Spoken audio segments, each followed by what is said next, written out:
Adanya video viral di media sosial yang memperlihatkan kumpulan wali calon murid di SMP Negeri 9 Palembang tengah mengantri. Kepala Dinas Pendidikan Kadisdik Kota Palembang meminta sekolah untuk menambah operator verifikasi dan juga memperbaiki sistem antrian tersebut.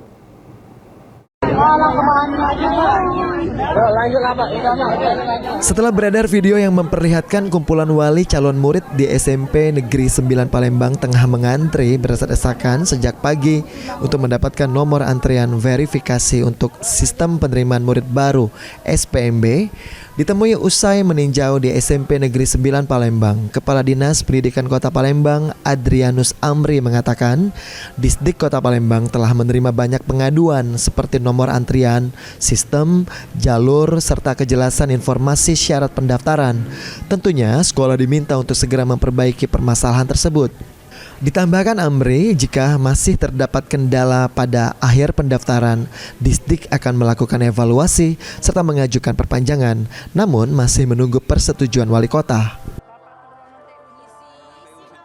Pendaftaran memang ada banyak pengaduan ke kami pada saat pendaftaran itu terkait pertama nomor antri, terus juga SOP-nya, terus juga jalurnya, terus juga kejelasan informasi terkait syarat-syarat apa saja yang perlu dibawa ketika mendaftar.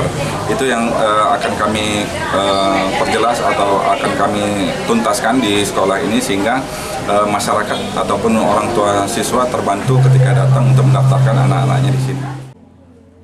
Sementara itu, PLH Kepala Sekolah SMP Negeri 9 Palembang Rina Andriana mengatakan terkait dengan antrian itu adanya miskomunikasi antara panitia dan wali murid mengenai nomor antrian karena membludaknya wali murid yang datang.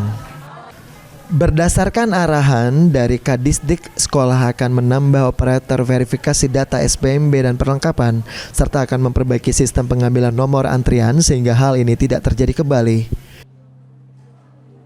Sudah menjalankan sesuai dengan SOP yang ada. Kami sudah menginstruksikan dengan teman-teman itu membagikan sesuai dengan nomor. Namun itu tadi di luar prediksi kita, orang tua itu datang tuh membludak di hari ini kan, sehingga nomor yang kami batasi misalnya sampai 50, 80 orang. Mengingat tadi tenaga verifikatornya juga terbatas, kemudian ada waktu istirahat kan.